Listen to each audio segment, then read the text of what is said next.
নমস্কার। বলতে চাই আঙিনায় আপনাকে স্বাগতম। আশা করি আপনি ভালো আছেন। আমি বলছি কারণ আমি বলতে চাই, আপনিও তেমন চাইলেই শুনবেন।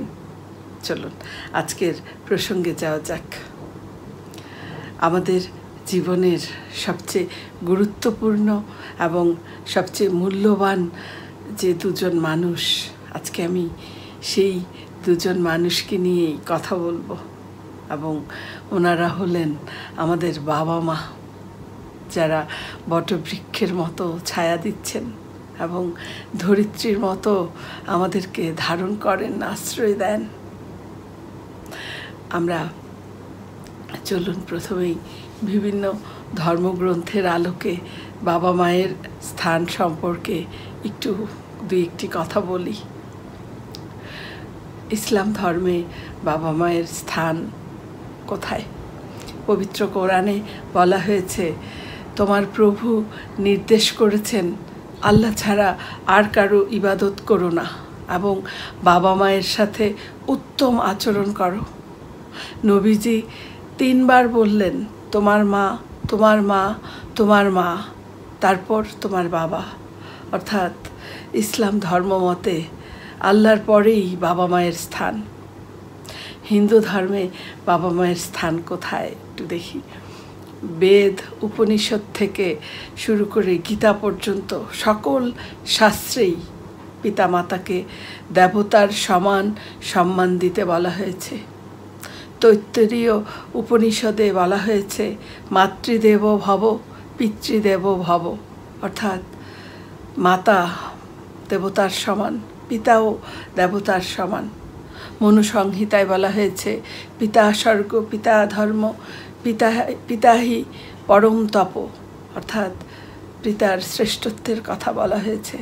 তারপর জননী জন্মভূমিশ্চ স্বর্গাদপি গরীয়সী। অর্থাৎ জননী জন্মভূমি স্বর্গের চেয়েও শ্রেষ্ঠ।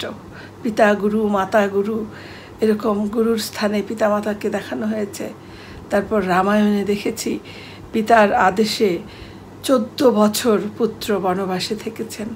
এরকম অসংখ্য অসংখ্য বার বলা হয়েছে যে পিতামাতা সম্মান কতটা উঁচুতে আছে, এটা অসংখ্য জায়গায় দেখানো হয়েছে হিন্দু ধর্মে। তারপর বৌদ্ধ ধর্মে বাবা মার স্থান কোথায় একটু দেখি। বৌদ্ধ ধর্মে বাবা মায়ের স্থান মূলত গুরু পুরুষ হিসেবে দেখানো হয়েছে। ধর্মদেশনায় বলা হয়েছে, বাবা মা সন্তানের প্রথম শিক্ষক। যারা বাবা মাকে সম্মান করেন তারা অসীম পুণ্যের অধিকারী হন। বৌদ্ধদের কৃতজ্ঞতা শিক্ষা হলো যে এই পৃথিবীতে বাবা মায়ের ঋণ শোধ করা কারো পক্ষেই সম্ভব নয়। খ্রিস্টান ধর্মে বাবা মায়ের স্থান কোথায় চলুন দেখি। পবিত্র বাইবেলে এক্সোডাস 20:12 বলা হয়েছে, তোমার পিতা ও মাতাকে সম্মান করো যাতে তুমি দীর্ঘজীবী হও।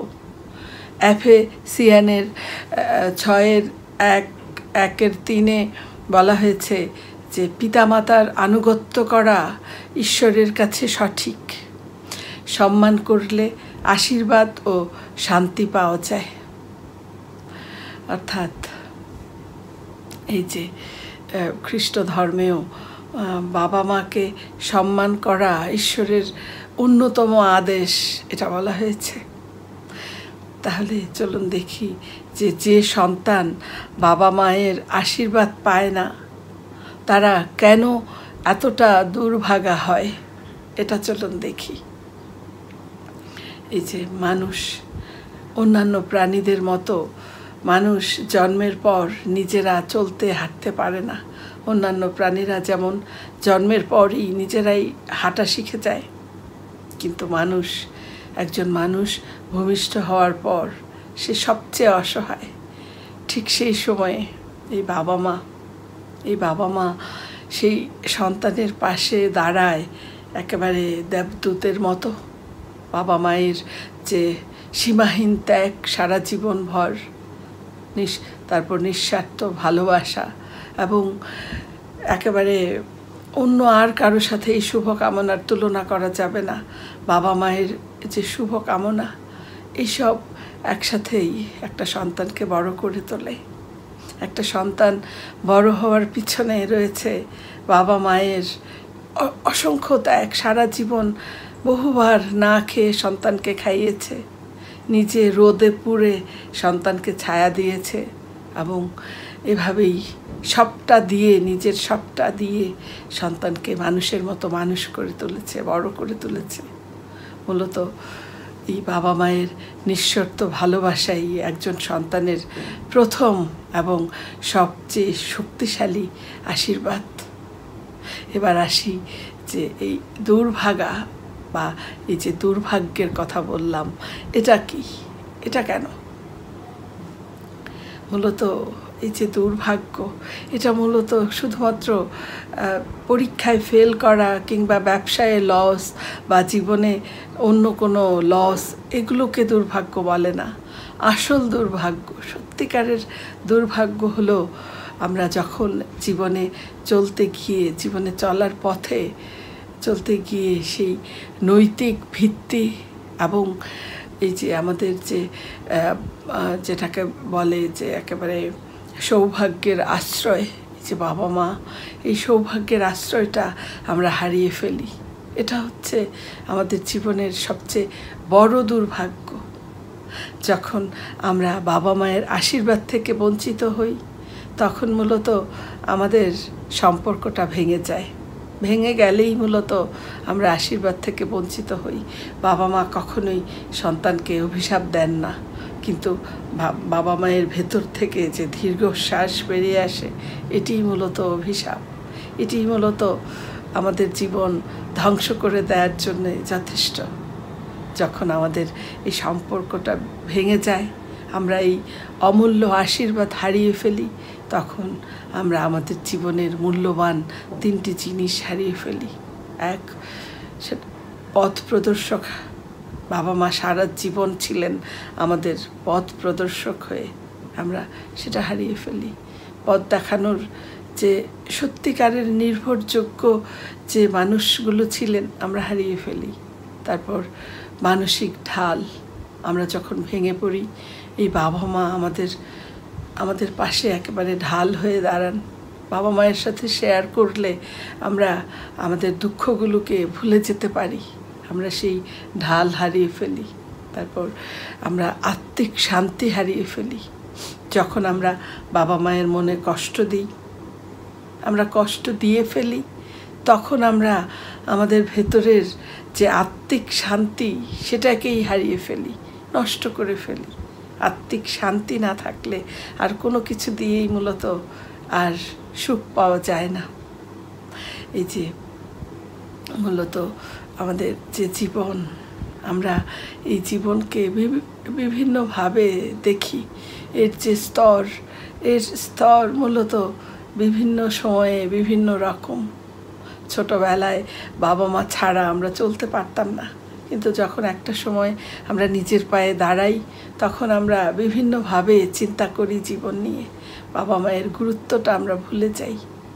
এর কারণ হলো এই যে ভালোবাসা নামক যে শব্দটা, এর ধর্মই হলো ভালোবাসা নিম্নগামী। আপনি এই বাক্যটার অর্থ বুঝতে পারবেন একটু নিজের দিকে তাকালে। আপনি আপনার পিতামাতাকে যতটা ভালোবাসেন, তার চেয়ে বেশি ভালোবাসেন আপনি আপনার সন্তানকে। ঠিক তেমনি আপনার সন্তানও আপনার থেকে বেশি ভালো তার সন্তানকে বাসবে, এবং তার সন্তান তার সন্তানকে। এভাবে ভালোবাসা নিম্নগামী হয়ে যায়। এই যে সম্পর্ক, এই যে আমাদের জীবনের যে আসল যে সূত্র, আমরা হয়তো স্রষ্টার সন্তুষ্টি পেতে চাই বিভিন্নভাবে, কিন্তু এই যে এতক্ষণ ধরে আমি যে ধর্মগ্রন্থের আলোকে বাবা মায়ের স্থান আলোচনা করলাম, এটা দিয়ে যেটা আমি বোঝাতে চাইলাম, সেটা হলো স্রষ্টার সন্তুষ্টি আমরা কখনোই পাবো না যদি না আমরা বাবা মায়ের সন্তুষ্টি অর্জন করতে না পারি। বাবা মা হচ্ছে সেই স্টেশন যেখানে পৌঁছাতে পারলে আমরা রেলগাড়িতে উঠতে পারবো। বাবা মা হলেন সেই নৌকা, যে নৌকা আমাদের লাগবেই নদী পার হওয়ার জন্যে। বাবা মা হলেন সেই সূত্র, যে সূত্রের হাত ধরেই আমরা মূলত জীবনের অঙ্কটা মেলাতে পারবো। তাই এই যে ভালোবাসা আমাদের নিম্নগামী, যার ধর্ম, এটাকে চলুন আমরা ঊর্ধ্বগামী করি, সচেতনভাবে ঊর্ধ্বগামী করি। যদি আমরা বাবা মাকে সত্যিকার অর্থে সম্মান করতে পারি, সন্তুষ্টি বাবা মায়ের অর্জন করতে পারি, তাহলেই মূলত আমরা স্রষ্টার সন্তুষ্টি অর্জন করতে পারব। আসল দুর্ভাগা সেই যারা নিজের কর্মের দ্বারা বাবা মায়ের আশীর্বাদ পাবার যোগ্যতাকে হারিয়ে ফেলে এবং এর ফলস্বরূপ তার জীবনে নেমে আসে সীমাহীন শূন্যতা। তার যে পথ, সেই পথভ্রষ্ট হয়ে যান তিনি, এবং মানসিক অস্থিরতা তার জীবনের একটা স্থায়ী হয়ে যায় মানসিক অস্থিরতা, এবং তখন সেই অস্থির মানুষটা ভুল সিদ্ধান্ত নেয়, আর তখনই নেমে আসে জীবনে দুর্ভাগ্য। তাই আসুন আমরা আমাদের যে আসল সম্পদ, আমাদের জীবনের সবচেয়ে মূল্যবান যে সম্পদ, সেই সম্পদটাকে যেন আমরা চিনতে পারি। বাবা মায়ের মুখের এক চিলতে হাসি, মাথার উপর একটু আশীর্বাদের হাত, এবং বাবা মায়ের যে শুভ কামনা, এটাই আমাদের জীবনের শ্রেষ্ঠ সম্পদ। বাবা মায়ের আশীর্বাদের যে মহিমা, এবং এর চেয়ে বড় রক্ষা কবচ আর হয় না। আপনাদেরকে অসংখ্য ধন্যবাদ এতক্ষণ আমার সাথে থাকার জন্য। যদি ভিডিওটি ভালো লাগে একটি লাইক দিন, শেয়ার করে ছড়িয়ে দিন, এবং সাবস্ক্রাইব করে বলতে চাই এর পাশে থাকুন। আবারও কথা হবে অন্য কোনো অনুভব নিয়ে অন্য কোনো দিন। ততক্ষণ আপনারা খুব ভালো থাকুন, সুস্থ থাকুন। শুভরাত্রি।